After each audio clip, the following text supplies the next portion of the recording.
नमस्कार। बड़ा ही कठिन है कहना कि कौन नॉर्मल है और कौन मानसिक विकृत है, कौन साइकोपैथ है और कौन स्वस्थ है। क्योंकि मानसिक जो रुग्णता होती है अक्सर वो कई बार नज़र ही नहीं आती है, लेकिन पता चलता है कि कल तक जो एक परिवार का सदस्य था या एकदम स्वस्थ था या कोई अधिकारी था, अचानक ही पता चला कि कुछ ऐसी अनहोनी हो गई कि अब कुछ किया नहीं जा सकता है। और जैसे वर्तमान में आजकल सोशल मीडिया का ज़माना है, तो हर दिन ऐसे ही घटनाएं हमारे आसपास नज़र आती हैं कि जिसमें एक परिवार का सदस्य या कोई रिलेटिव या कोई सगे संबंधी अचानक से पता चलता है कि ऐसा कदम उठा लिया एक्सट्रीम लेवल पर कि कोई नॉर्मल व्यक्ति नहीं उठा सकता है। तो बहुत ही कठिन और चुनौतीपूर्ण काम होता है ये जज करना या डायग्नोज बनाना कि कौन नॉर्मल है और कौन एबनॉर्मल है। हो सकता हम जिसको भगवान का अवतार या गुरु माने वो पाखंडी निकले। तो इन सब समस्याओं को ध्यान में रखते हुए अगर हम कुछ 5 बिंदुओं में समराइज करें कि नॉर्मलिटी क्या है, ये जो बिंदु हैं ये आए हैं जो मेंटल सेटअप है यानी साइकेट्रिक हॉस्पिटल में जो मानसिक रोगी भर्ती हुए हैं या चिकित्सा के लिए गए हैं, तो उनमें हम डिफरेंशिएट करते हैं बिंदुओं को कि नॉर्मल व्यक्ति में ये पाए जाते हैं डिस्क्रिमिनेट करने के लिए। तो यहाँ पर इस वीडियो में या इस प्रेजेंटेशन में मैं doctor Amit Kumar Chaturvedi, mental health doctor and psychologist from mind health clinic, केवल 5 बिंदुओं में समराइज कर रहा हूँ नॉर्मलिटी के ट्रेड्स या कैरेक्टरिस्टिक। तो पहला जो बिंदु है वो है कि एक नॉर्मल व्यक्ति अपनी वास्तविकता का बोध उपयुक्त रखता है। That means appropriate perception of reality. So perception is the अगर हम परसेप्शन या बोध की बात करें तो क्या होता है, जैसा कि हमें मालूम है कि हमारे पास 6 इंद्रियां या सेंस ऑर्गन्स होते हैं, जैसे साइट देखने की आंखें हो गई, सूंघने की नोज़ हो गई, सुनने के लिए कान हो गए, टेस्ट के लिए टंग हो गई और स्किन होती है जो कि टच पेन और हीट जैसे सेंसेस को ब्रेन तक कैरी करती है। ब्रेन क्या करता है, इन सारे सेंसेस में से जिस पर फोकस करेगा और अटेंशन करेगा उसको इंटरप्रेट करता है, उसकी व्याख्या करता है। व्याख्या कैसे करता है? On the basis of past experience and practice.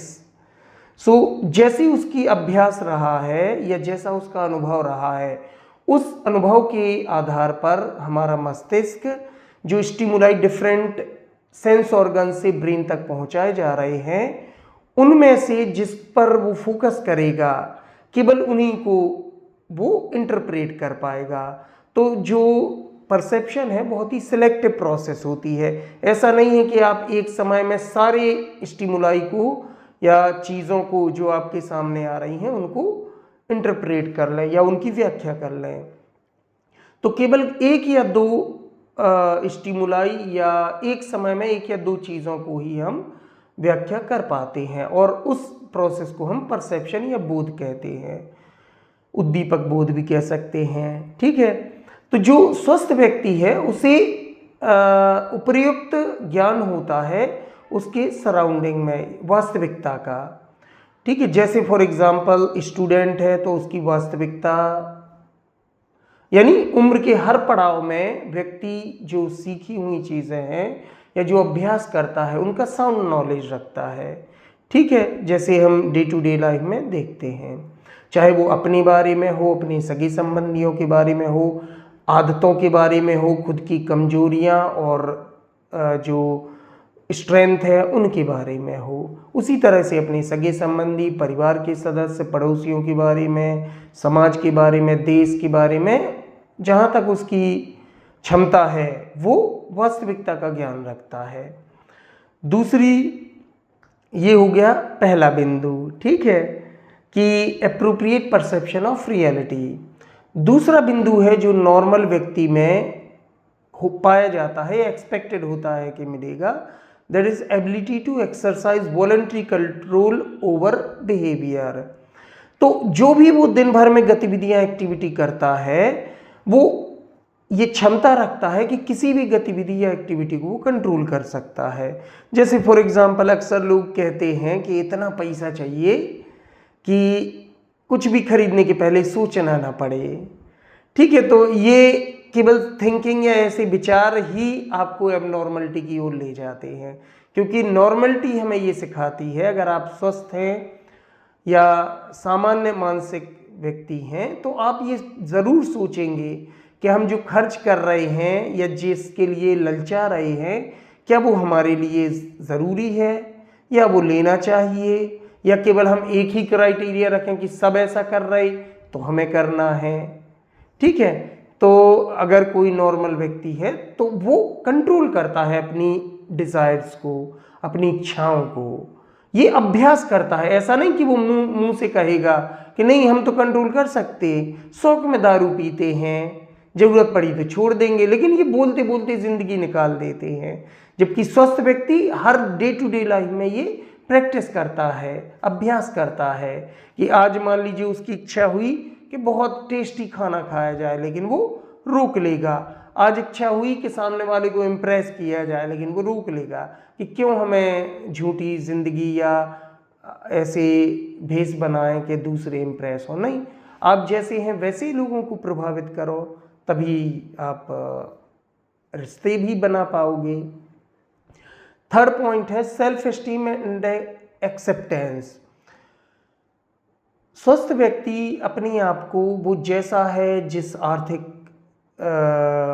स्थिति में है, जिस समाज से आता है, किसी भी सोशियो इकोनॉमिक ग्रुप से आए, कैसा भी हो, लेकिन उसके भीतर अपने लिए एक सुलझी हुई या बैलेंस धारणा होती है कि वो बेहतर व्यक्ति है, ठीक है। उसे ये जानकारी होती है कि अगर उसके साथ कुछ बुरा हो रहा है तो ये उसकी कमजोरियों के कारण हो रहा है और उसे ये भी पता होता है कि अगर आप वो इंसान हैं तो उसमें कमजोरियां भी होंगी, जिन्हें वो स्वीकारता है और निरंतर प्रयास करता है उनको कोप करने का। और साथ ही साथ जो उसकी स्ट्रेंथ है उसके बारे में भी उसे साउंड नॉलेज होता है। सो हर अच्छी बुरी चीज़ों को, अपनी स्थिति को वो स्वीकार करता है और लगातार बेहतर बनाने का प्रयास करता है नॉर्मल व्यक्ति। चौथा जो बिंदु है that is ability to form affectionate relationship, ठीक है। अक्सर हमने देखा कि कई बार तो लोग पूछते हैं कि भाई किस पे भरोसा करें, किस पे ना करें, ठीक है। तो ये प्रश्न ही आपकी एबनॉर्मलिटी या रुग्णता को प्रदर्शित करता है, क्योंकि अगर आप स्वस्थ है या नॉर्मल है तो बेवजह कोई मतलब आप उखड़ा हुआ बर्ताव करो किसी से भी, इसका कोई वजह ही नहीं है, ठीक है। क्योंकि मनुष्य जो है वो एक सामाजिक प्राणी होता है, हर किसी के प्रति उसे लगाव होता है। और अगर आप बेवजह किसी से भी चिढ़ रहे हैं, मिले नहीं हैं, या रोड चलते आप किसी से भी झगड़ जा रहे हैं, आप अपने वर्क प्लेस पर जहाँ पर सपोज ड्यूटी कर रहे, तो सबके अपने अपने काम हैं, लेकिन उसमें भी अगर आप एक दूसरे से चिढ़ रहे हैं, परिवार में चिढ़ रहे हैं, आंखों नहीं देख रहे हैं, रिश्तेदारी में आप आंखों नहीं देख रहे हैं, तो ये कहीं ना कहीं से आपकी मानसिक रुग्णता को प्रदर्शित करता है। क्योंकि इन जनरल जो व्यक्ति है वो हर व्यक्ति से सौहार्दपूर्ण संबंध रखता है, अफेक्शनेट होता है, भावनात्मक रूप से सकारात्मक जुड़ाव रखता है। और लास्ट होता है, मान लीजिए ये सारे बिंदु आप फॉलो कर रहे हैं। जैसे अगर हम देखें तो ज़्यादातर जो साधु सन्यासी हैं उनमें ये सारे गुण पाए जाते हैं।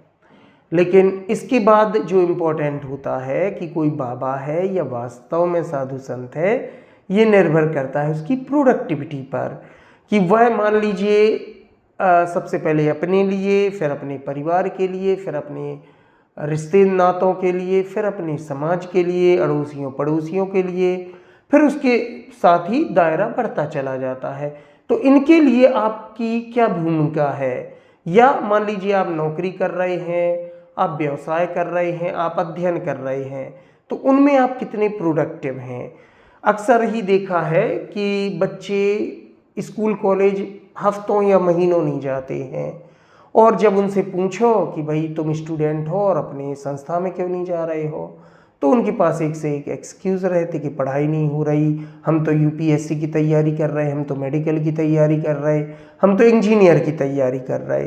तो भाई तैयारी करना ज़्यादातर जो बच्चे हैं वो ऐसा प्रोजेक्शन या ईगो डिफेंस मैकेनिज्म की तरह यूज़ करते हैं, और वास्तव में उनको जब देखा जाता है तो वो कुछ भी नहीं सीख रहे होते हैं।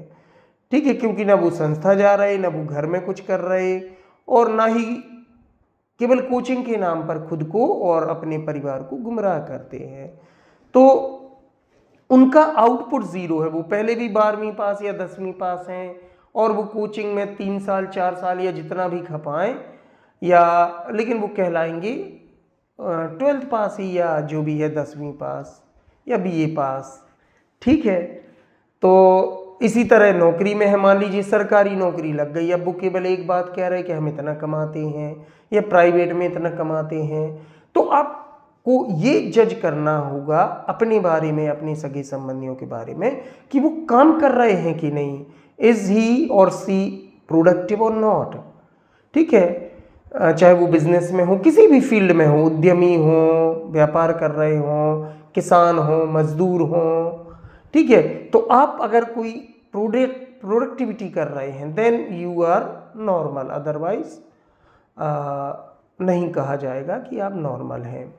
तो अगर कोई भी आप या आपके चारों तरफ ऐसा है जो इन 5 बिंदुओं में सक्षम नहीं है या नहीं रखता है इन पॉइंट्स को अपने व्यवहार में, तो ज़रूरत है कि वो अपने साइकोलॉजिस्ट या माइंड हेल्थ क्लिनिक पर अपॉइंटमेंट बुक करे और अपना परामर्श ले चिकित्सक से या योग्य व्यक्ति से।